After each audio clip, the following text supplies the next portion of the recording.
Problem से solution तक, astro तक, नो योर फेट। हम बात कर रहे थे कि 9 दिन अलग अलग देवियों की उपासना आपको करनी है, अलग अलग ढंग से पूजा आपको करनी है, ग्रहों को साधने के लिए अलग आपकी तैयारी होनी चाहिए। तो अब पहले दिन के साथ शुरुआत करते हैं कि नवरात्रि का पहला दिन कौन सी देवी की उपासना होनी चाहिए और किस तरीके से विधि विधान से पूजा होनी चाहिए। अर्पिता, पहले दिन माता के शैलपुत्री स्वरूप की पूजा होती है जी। देखिए, देवी को हम 2 कैटेगरी में बांटते हैं। एक होती हैं नव दुर्गा, जिनकी हम नवरात्रि में पूजा करते हैं, और एक होती हैं 10 महाविद्या, जिनकी हम तंत्र में पूजा करते हैं। सामान्यतः 10 महाविद्या की पूजा नहीं होती है नॉर्मल घरों में। नॉर्मल घरों में नव दुर्गा की ही पूजा होती है। तो नव दुर्गा का जो प्रथम दिन है, नवरात्रि का जो प्रथम दिन है, इस दिन जैसा मैंने पहले भी कहा कि हर दिन एक शक्ति मिलती है, एक वरदान मिलता है। तो नवरात्रि के प्रथम दिन देवी के स्वरूप से स्वास्थ्य की शक्ति प्रवाहित होती है। आपको अच्छा हेल्थ मिलता है, अच्छा स्वास्थ्य मिलता है। इस दिन नवरात्रि के प्रथम दिन माता के शैलपुत्री स्वरूप की पूजा की जाती है। माता के शैलपुत्री स्वरूप की पूजा होती है।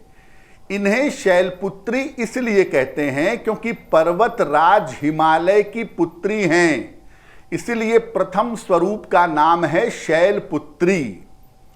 और माता शैलपुत्री की उपासना की जाती है लाल फूलों से। यानी नवरात्रि के प्रथम दिन आपको स्वास्थ्य का वरदान मिलेगा और उसके लिए आपको माता की पूजा करनी है लाल फूलों से, और गाय के दूध से बने हुए शुद्ध घी का भोग आप उन्हें लगाएंगे। अब नवरात्रि के प्रथम दिन स्वास्थ्य का वरदान मिलेगा, लाल फूल से पूजा होगी, माता शैलपुत्री की पूजा होगी। ग्रह वाली बात भी महत्वपूर्ण है। नवरात्रि के पहले दिन जिस ग्रह को आप साध सकते हैं, जिस ग्रह को आप बेहतर बना सकते हैं, वो ग्रह है सूर्य।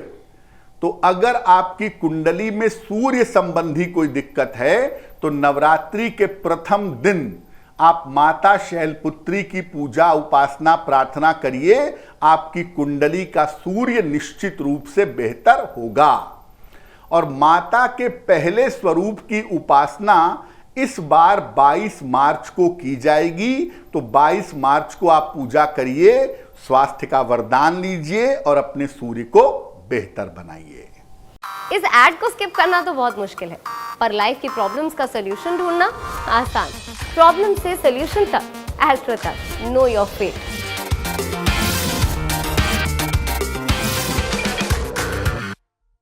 बिल्कुल, यानी प्रथम दिन, पहले दिन क्या करना चाहिए, कि माता के कौन से स्वरूप की आपको पूजा करनी है, उस विधि विधान को हमने अभी समझा। अब वक्त है दूसरे दिन को समझने का।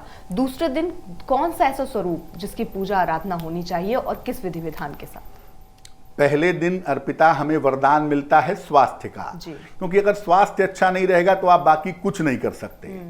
दूसरे दिन हमें वरदान मिलता है विद्या का, ज्ञान का और वैराग्य का, क्योंकि स्वास्थ्य अच्छा हुआ उसके बाद आपको ज्ञान की जरूरत पड़ेगी जीवन को समझने के लिए, आगे बढ़ने के लिए, और ईश्वर की कृपा भी चाहिए, भक्ति भी चाहिए, वैराग्य भी चाहिए।